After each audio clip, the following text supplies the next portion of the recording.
The exchange cadet, Maya Ren, stood at attention, sweat prickling under her uniform collar despite the regulated temperature of the orbital station. Her dark brown eyes scanned the courtyard ahead, where formations of alien cadets moved in unison under the barks of drill instructors. Some floated, some stomped, one slithered. She'd been warned the coalition of allied species didn't do things the human way. Fine. She wasn't here to fit in.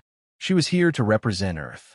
It had only been 3 days since her arrival at Outpost Arkeon, the primary training installation for the CAS military.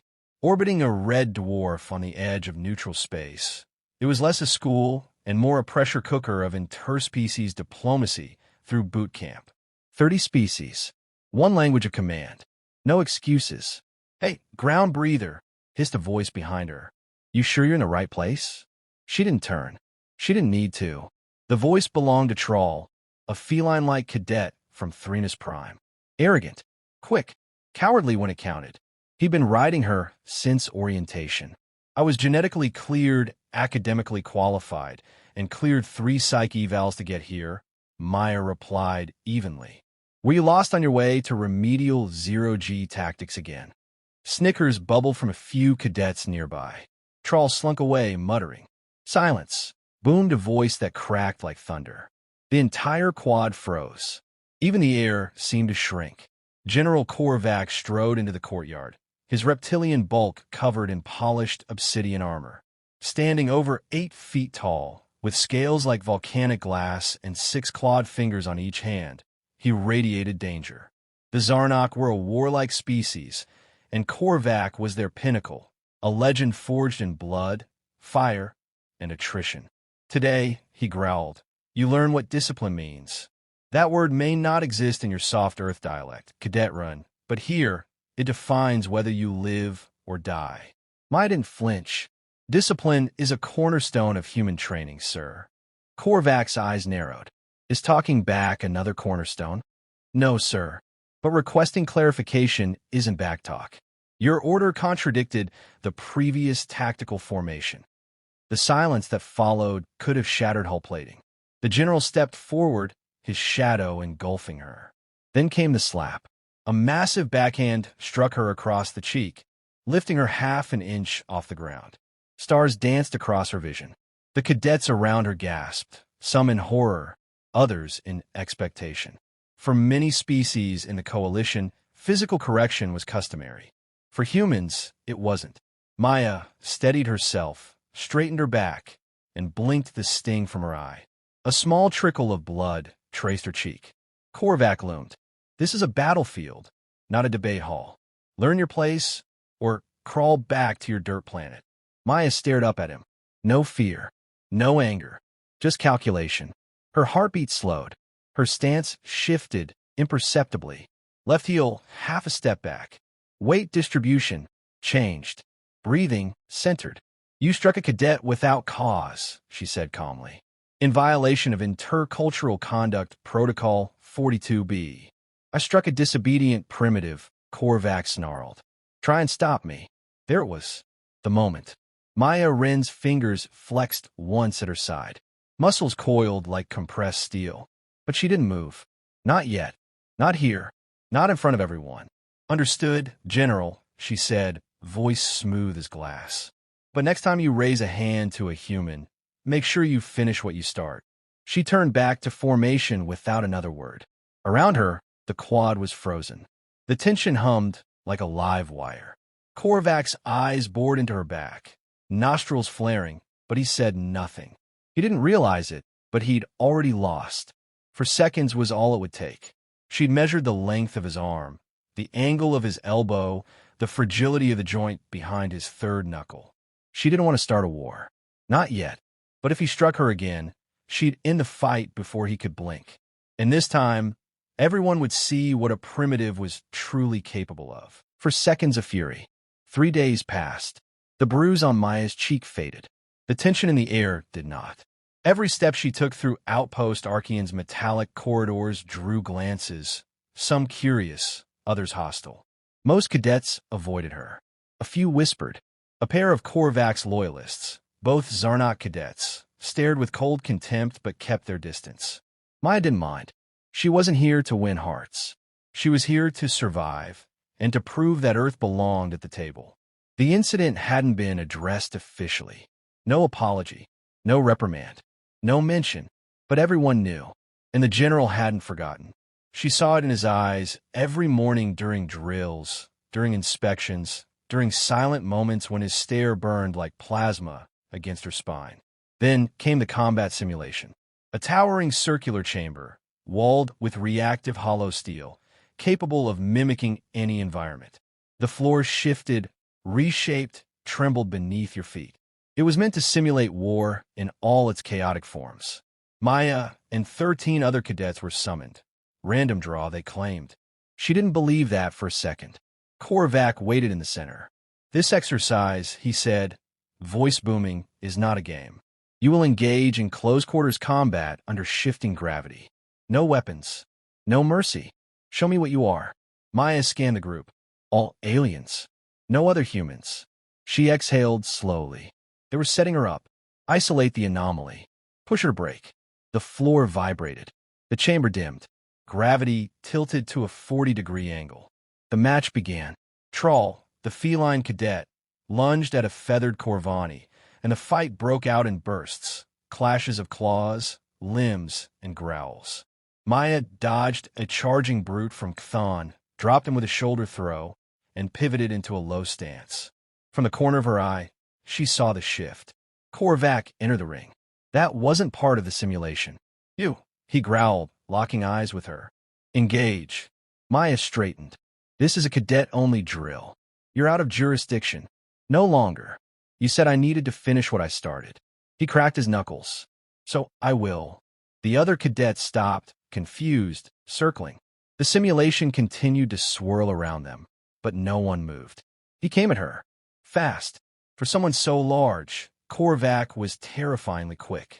A backhand swung toward her face, the same slap he'd used before. But this time, she didn't let it land. Second one, she stepped inside the arc, catching his wrist mid-swing with her left hand, right palm rising to press the underside of his elbow. She shifted her hips, locking his arm across her shoulder.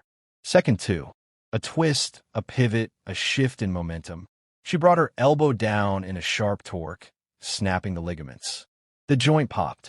Korvac's roar echoed. Second three.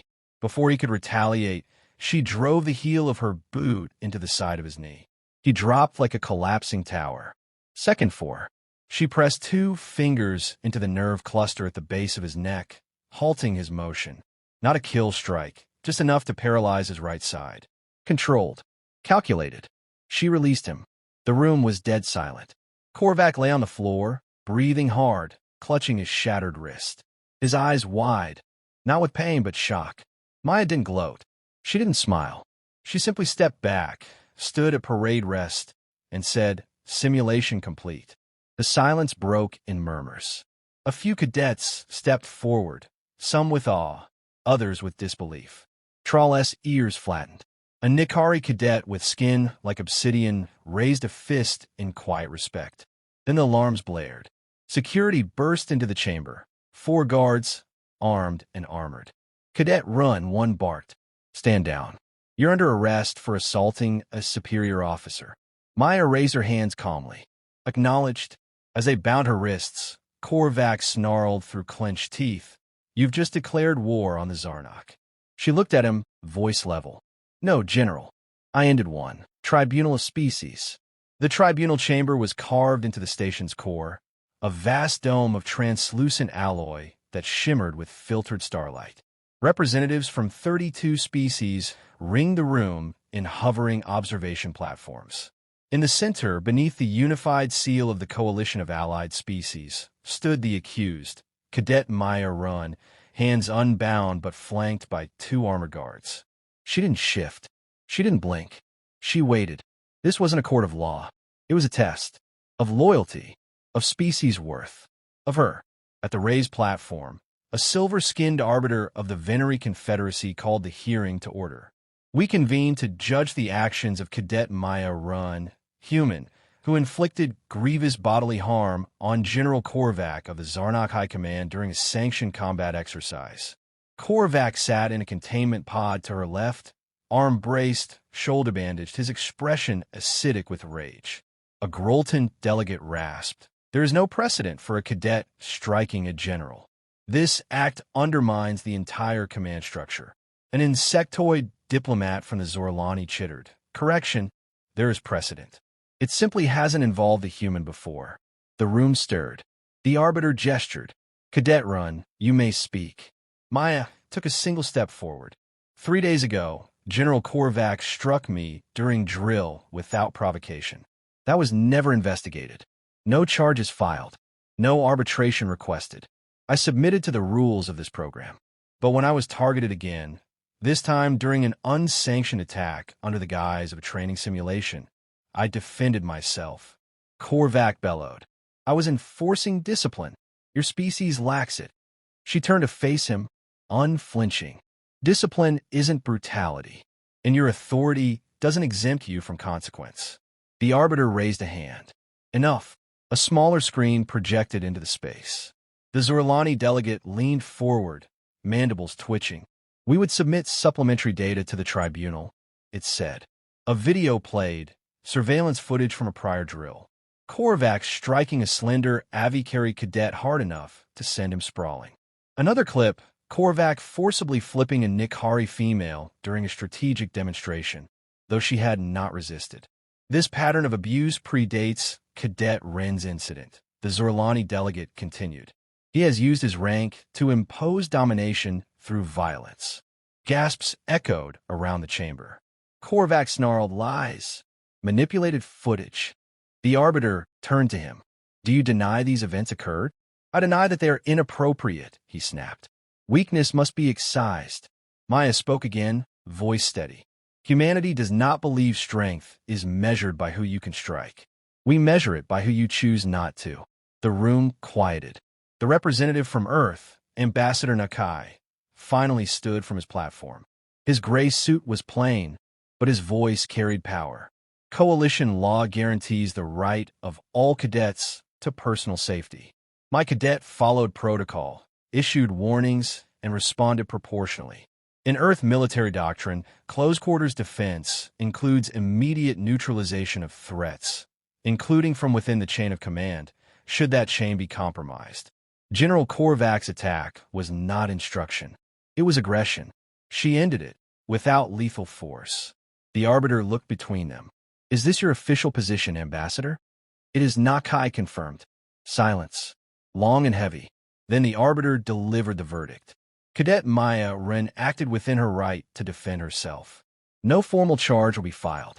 General Korvac, you are found in violation of interspecies conduct protocols. Your command commission is hereby suspended pending further review by the Xarnok High Council. You are ordered to return to Xarnok territory immediately." Korvac's face twisted. He opened his mouth to protest, then stopped. His eyes met Maya's. Hate, and something else. Recognition. As the guards escorted him out, Maya remained still. She hadn't smiled once.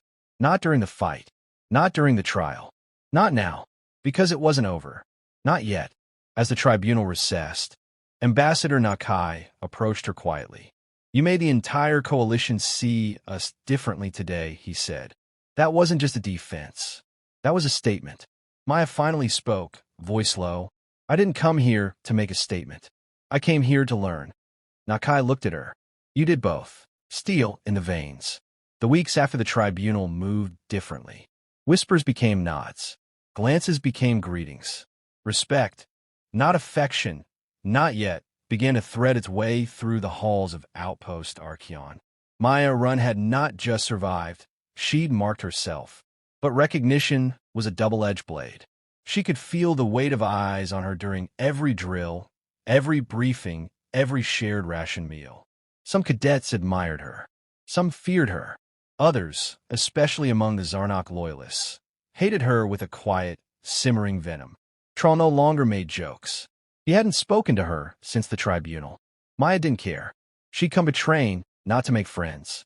They made it easier when the notice arrived. Redeployment order. Cadet Ren M. Clearance. Authorized. Detail. Advanced Field Unit. Interspecies Tactical Response Team Alpha. Deployment. Immediate. She reread it twice. It was a promotion, one that bypassed at least a dozen cadets with seniority. But it also meant frontline engagement. Tactical response units weren't training simulations. They were fast deployment teams, dropped into escalating situations where diplomacy had failed and war simmered just beneath the surface. She packed her gear in silence. As she zipped the duffel closed, the door chimed. She opened it to find Lieutenant Varric, a Nikari with obsidian-colored skin and biosensitive armor that shimmered faintly. "You earned this," he said, handing her a sealed data tablet. The decision came from High Command, and not just Earth's. Maya arched an eyebrow. "You're telling me the Coalition brass intervened on a cadet transfer?" Varric's metallic lips tilted upward. "You stopped Korvac. That carries weight. And it scared a few people, too." She took the tablet. "Good. Don't get cocky," he said. "Tactical Response Alpha is no place for legends. It's dirty, fast, and full of species that don't trust each other. You're about to be dropped into the teeth of what the Coalition doesn't like to admit still exists." She met his eyes. Conflict. He nodded. And more than that, unspoken resentment. Places where humans are still seen as the new kids who didn't earn their seat. "Some of them will want to test you. Let them." Varric chuckled. "That's what they said about you." Her shuttle lifted from the outpost 2 hours later. Inside, 4 other cadets waited, all from different species. A Grolton heavy assault specialist with skin like rusted metal. A quiet Avikari scout, wings tucked tightly. A Redhan comms officer with crystalline eyes and fingers like quills. And a Xarnok. Maya stiffened instinctively. The Xarnok female met her gaze and nodded once, neither hostile nor warm. A kind of mutual acknowledgement. Not every Xarnok supported Korvac's methods. Some had even testified against him. Still, the air between them was sharp as a drawn knife. The shuttle rocked slightly as it entered warp. The mission briefing flashed across their shared holoscreen. Location: Vorkith Outpost 9. Conflict: border violations / undeclared engagements. Objective: intervene, stabilize, mediate, or neutralize.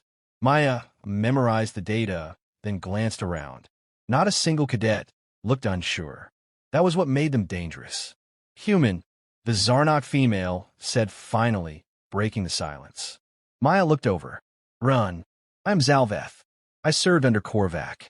I did not agree with how he used the uniform." Maya studied her. No lies in her tone. No pity, either. "Then you've got nothing to prove to me," Maya said. Zalveth paused. "I do not fight for your approval. I didn't ask you to." A long silence. Then the smallest flicker of something like respect passed between them. The shuttle beeped. 5 minutes to drop. Everyone began securing armor. As Maya slid her helmet over her head, her HUD came to life, syncing with Coalition command protocols. She saw her name flash beside a call sign. Renegade. She exhaled once, steady and calm. When Korvac had slapped her, he tried to break her into something smaller. He failed. Now she wasn't here as a cadet. She was the edge of the knife the Coalition sent into the dark when nothing else worked. And she'd carry humanity's name on her back every time she landed. For seconds had changed everything. Now, she'd take as long as she needed to reshape the battlefield.